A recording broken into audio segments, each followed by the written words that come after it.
ጤና ይስጥልኝ የተወደዳችሁና የተከበራችሁ የሐቅና ሳቅ ሚዲያ ተከታታዮች፣ ሰላምታችን በያላችሁበት ይድረስ። አዳዲስና ወቅታዊ መረጃዎችን የያዘው ወሳኝ መረጃ አሁን ጀመረ። አብራችሁን እንድትቆዩ እየጋበዝኩ ርዕሶቹን አስቀድማለሁ። የሰላም ጥሪውን የተቀበሉ የጎንደር ፋኖና የጎጃም ፋኖ አባላት በብዛት እጅ ሰጡ። በኢትዮጵያ ኤሌክትሪክ ኃይል ከፍተኛ አመራሮች ላይ የተጀመረው የሙስና ምርመራና እስር ተጠናክሮ መቀጠሉ ተነገረ።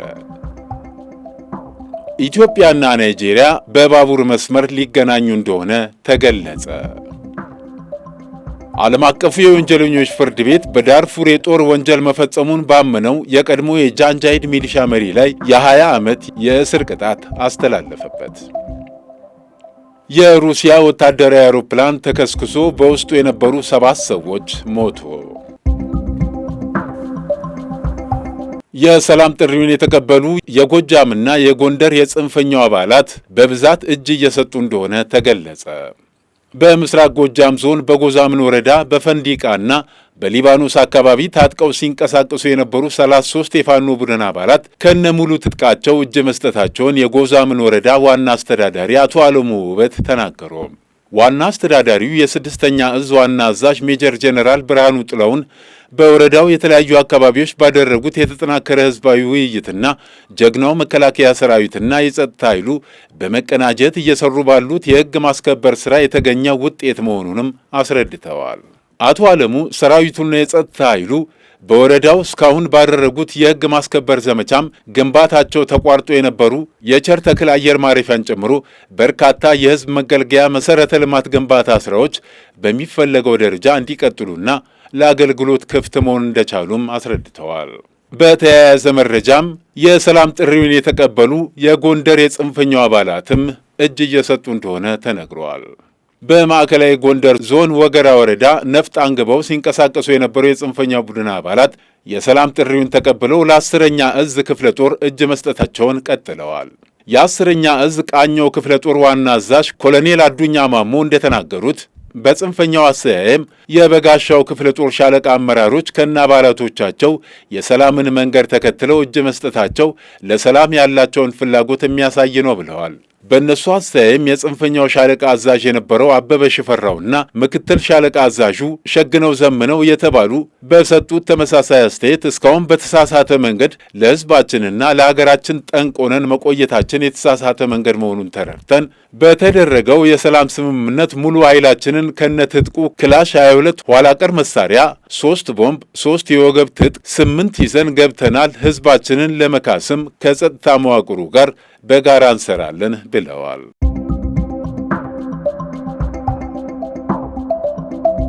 በኢትዮጵያ ኤሌክትሪክ ኃይል ከፍተኛ አመራሮች ላይ የተጀመረው የሙስና ምርመራና እስር ተጠናክሮ መቀጠሉ ተነገረ።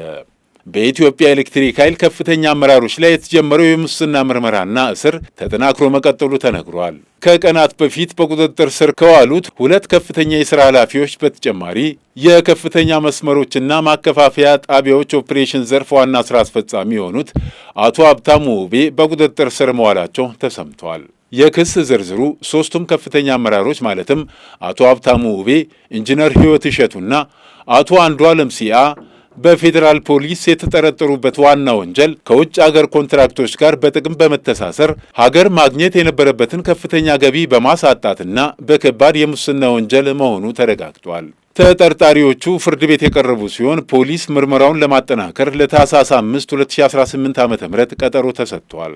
የእስሩ ሂደት የተጀመረው ህዳር 24 2018 ዓ.ም ከሰዓት በኋላ ነበር። የፌዴራል ፖሊስ አባላት ወደ ተቋሙ በመግባት የኢትዮጵያ ኤሌክትሪክ ኃይል የፕላኒንግ ዘርፍ ዋና ሥራ አስፈጻሚ የሆኑትን ኢንጂነር ሕይወት እሸቱንና የቢዝነስ ዘርፍ ዋና ምክትል ሥራ አስፈጻሚ የሆኑትን አቶ አንዱዓለም ሲአን ቢሮ ካስፈተሹ በኋላ በሰራተኞች ፊት በካቴና አስረው ወስደዋቸዋል። ጉዳዩን ይበልጥ አነጋጋሪ ያደረገው ደግሞ እስሩ የተፈጸመው ተቋሙ የጸረ ሙስና ቀንን ለማክበር ዝግጅት እያደረገ በነበረበት ዋዜማ ላይ መሆኑ ነው። መስሪያ ቤቱ ለሰራተኞቹ ህዳር 25 የጸረ ሙስና ቀን ይከበራል የሚል መልእክት አስተላልፎ የነበረ ቢሆንም የዝግጅቱ መሪ መሆን የነበረባቸው አመራሮች በሙስና ተጠርጥረው መታሰራቸው በተቋሙ ሰራተኞች ዘንድ ከፍተኛ ድንጋጤና መደናገርን ፈጥረዋል። በዚህ የሙስና መረብ ውስጥ እጃቸው አለበት ተብለው የሚጠረጠሩ ሌሎች ተጨማሪ የሥራ ኃላፊዎችም የሚፈለጉ ሲሆን እስሩ ወደ ሌሎች ዘርፎች ሊስፋፋ እንደሚችል ተመላክቷል። ፖሊስ ጉዳዩን በምርመራ እያጣራ እንደሆነም ተገልጿል።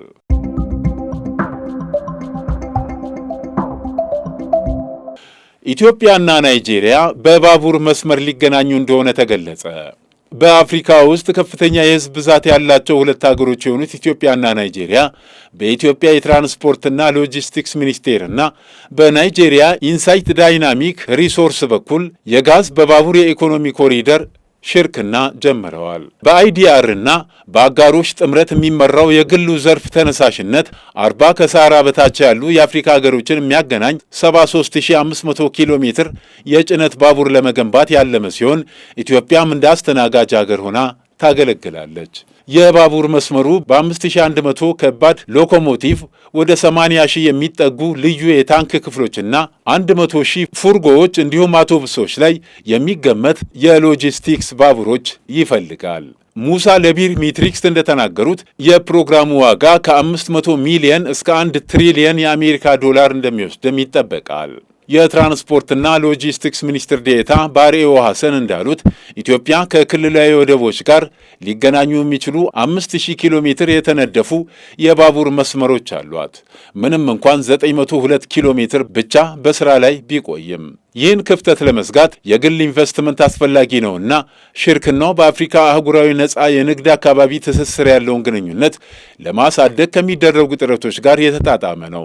እንደ ባሪኤው ገለጻ እቅዱ በ40 ግዛቶች ውስጥ ከ1000 ኪሎ ሜትር በላይ የባቡር መሠረተ ልማት መዳረሻን መስጠትና የደን ጭፍጨፋን ለመቀነስ አስተዋጽኦ ሊያደርግ ይችላል። ይህ ተነሳሽነት በሶስት ዋና ዋና ክፍሎች ዙሪያ የተዋቀረ ነው።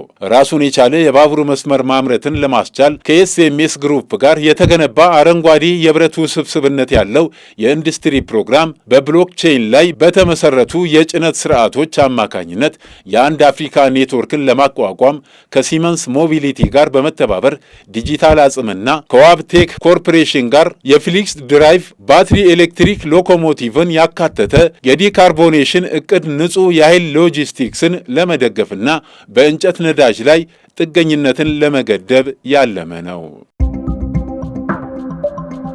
ዓለም አቀፉ የጦር የወንጀለኞች ፍርድ ቤት በዳርፉር የጦር ወንጀል መፈጸሙን ባመነ የቀድሞ የጃንጃይድ ሚሊሻ መሪ ላይ የ20 ዓመት እስራት ቅጣት አስተላለፈበት። በአውሮፓውያኑ አቆጣጠር በ2003 እና በ2004 በጃንጃይድ ሚሊሻ በዳርፉር የተፈጸሙ ተያያዥ ወንጀሎችን በሚመለከት ፍርድ ቤቱ እንዲህ አይነት ውሳኔዎችን ሲያሳልፍ ይህ የመጀመሪያው መሆኑም ተገልጿል። አሊ ኩሽያቭ ወይም በሙሉ ስማቸው አሊ ሞሐመድ አሊ አብድ አልራህማን በመባል የሚታወቁት የጃንጃይድ ሚሊሻ የቀድሞ መሪ በሱዳን ዳርፉር በሰብአዊነትና በሰው ልጆች ላይ አሰቃቂ ግድያን ጨምሮ የጦር ወንጀል መፈጸማቸውን ባለፈው ጥቅምት ወር ማመናቸውን ተከትሎ በትላንትናው ዕለት የ20 ዓመት እስራት የተፈረደባቸው መሆኑን አልጀዚራ ዘግበዋል።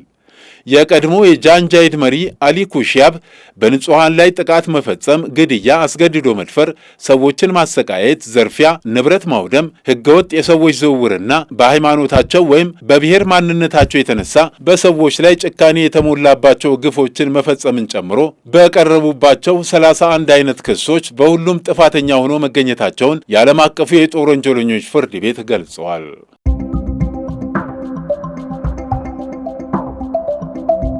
የሩሲያ ወታደራዊ አውሮፕላን ተከስክሶ በውስጡ የነበሩ 7 ሰዎች ሞቱ። በሩሲያ ወታደራዊ አውሮፕላን ኤኤን-22 አይንቴይ ትናንት ሌሊት በኢቫኖቮ ክልል ውስጥ በመከስከሱ 7 የአውሮፕላኑ ሰራተኞች በሙሉ መሞታቸውን የሞስኮ ሚዲያዎች የሩሲያ የምርመራ ኮሚቴን በመጥቀስ ዘግበዋል። በኢቫኖቫ ክልል የተከሰከሰው የኤኤን-22 አንቴ የአውሮፕላን ሰራተኞች በሕይወት አልተረፉም ሲል ሪያ ኖቮስቲ የምርመራ ኮሚቴን ጠቅሶ ዘግበዋል። ሁሉም የአውሮፕላኑ ሰራተኞች ሞተዋል። የክስተቱ ሁኔታ በመጣራት ላይ ይገኛል ሲል መግለጫው አመላክቷል። ኤኤን 22 የተሰኘው ወታደራዊ ማጓጓዣ አውሮፕላን ጥገና ከተደረገለት በኋላ በሙከራ በረራ ላይ ያለ ሰው በማይኖርበት አካባቢ ሲበር ተከስክሷል ተብሏል። የተከበራችሁ የሐቅና ሳቅ ሚዲያ ተከታታዮች ለዕለቱ ያዘጋጀናቸው ዋና ዋና መረጃዎች እነዚህን ይመስሉ ነበር። መልካም ጊዜ። መነሻችንም መድረሻችንም ኢትዮጵያ።